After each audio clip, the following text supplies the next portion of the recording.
आप तो इतिहास के छात्र रहे हैं। 1600 ईस्वी में एक कंपनी को एक चार्टर मिला था और वो ईस्ट इंडिया कंपनी राज्य में तब्दील हो गई।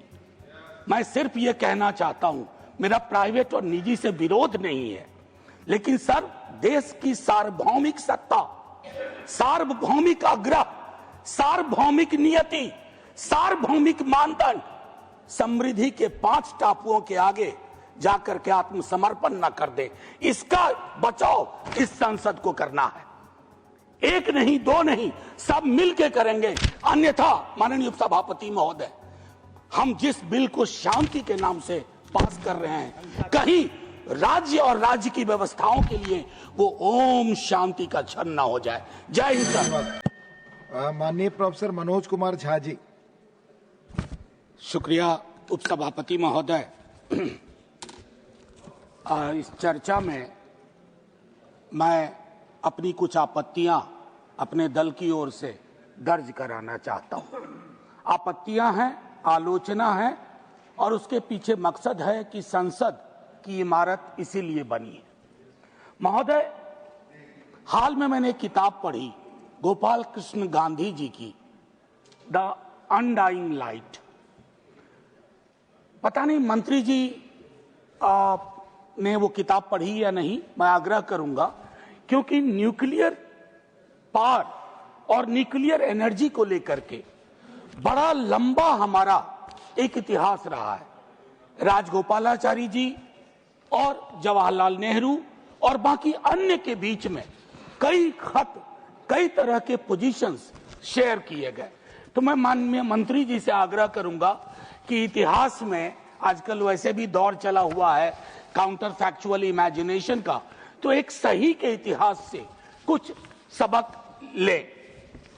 सर, माननीय उपसभापति महोदय, न जाने क्यों इस बिल को देख करके मुझको लगता है कोई अदृश्य शक्ति है जो शांति, ओम शांति करवा रही है। कोई अदृश्य शक्ति है। उस अदृश्य शक्ति का नाम 1 है, 2 है, 3 है या समृद्धि के 5 टापू इस शांति के पीछे हैं। यह मैं इतिहास के आकलन के लिए, सदन के आकलन के लिए, आने वाली पीढ़ियों के आकलन के लिए छोड़ता हूं।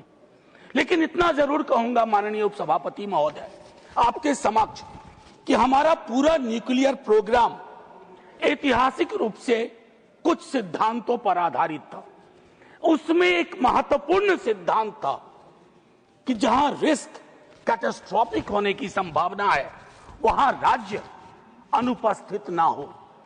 मैं राज्य की अनुपस्थिति का दस्तावेज देख रहा हूं एक अदृश्य शक्तियों के प्रभाव में।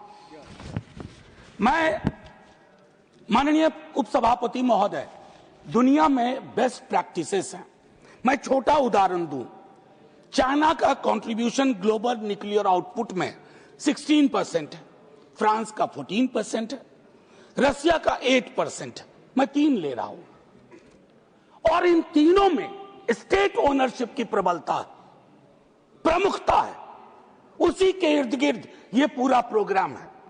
हां, इसमें एकमात्र अपवाद है यूनाइटेड स्टेट्स ऑफ अमेरिका, जहां 80% निजी हाथों में है। American model can not be considered as the best practice model for my country, keeping in view the inconsistent position of a country called United States of America. अगर कोई अपमान होता है तो वो पक्ष का नहीं, हमारा भी होता है, इस देश का अपमान होता है। तो हमें वो चीजें सक रखनी चाहिए थी। क्या हमने इसका जियोपॉलिटिकल कॉन्सिक्वेंस सोचा? जियोपॉलिटिकल कॉन्सिक्वेंस क्या है? मैं आपको एक छोटा उदाहरण देता हूं। हमारी जो जानकारी है मीडिया के माध्यम से, अखबारों के माध्यम से, बीते कई वर्षों में फ्रांस और रसिया के साथ हमारी बातचीत चल रही थी स्टेट ओनरशिप के मॉडल को और प्रबल बनाने की और प्रखर बनाने की और ताकत देने की चल रही थी बातचीत। इसके दस्तावेज है। उस पर यह विराम लगा देता है, ना जाने कैसे। मतलब एक सीधे शब्दों में कहूं तो मैंने ऐसे बिल देखे हैं जिनमें लाभ का तो निजीकरण कर रहे हैं, जोखिम का सार्वजनिकरण। क्या यह उचित है भारत की जनता के लिए, भारत के नागरिकों के लिए? मैं कई बार इस सदन में कह चुका हूं उपसभापति महोदय, कोई सरकार अमृत पी के नहीं आती है, हर सरकार का एक आखिरी दिन होता है। लेकिन इस तरह की चीजें अगर हम कर जाएंगे, इसके लिए डिलीट बटन आसानी से नहीं दबता है।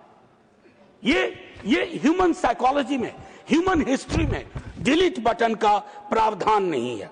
मैं एक चीज और कहूंगा माननीय उपसभापति महोदय, ट्रांसपेरेंसी के पूरे क्लॉज से पता नहीं क्या दिक्कत है।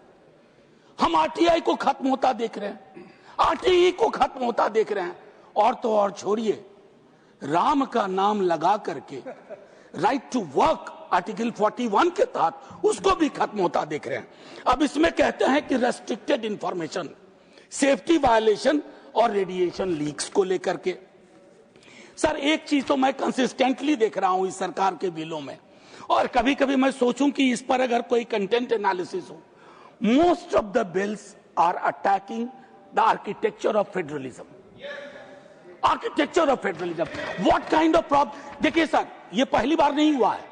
जब ओवरवेलमिंग मेजॉरिटी आती है ना, तो टेम्पटेशन बहुत खतरनाक आते हैं।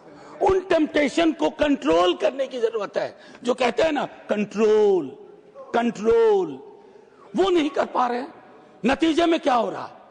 Most of the bills surpass that, it's attack. अब मैं कहूं रिस्क लोकल है, लेकिन निर्णय कहां होगा? दिल्ली दरबार में। क्या यह विसंगति नहीं है? मैं तो तमाम दलों से अपील करूंगा जो अलग अलग छोटे छोटे दल हैं। सर बस 30 सेकंड, नहीं 30 सेकंड।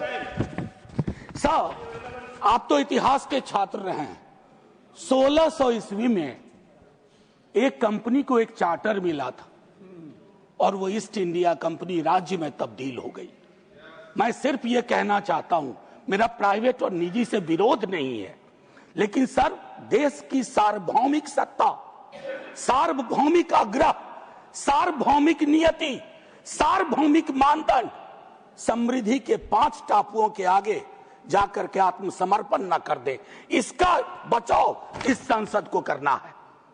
एक नहीं, 2 नहीं, सब मिलकर करेंगे। अन्यथा माननीय उपसभापति महोदय, हम जिस बिल को शांति के नाम से पास कर रहे हैं, कहीं राज्य और राज्य की व्यवस्थाओं के लिए वो ओम शांति का क्षण न हो जाए। जय हिंद सर।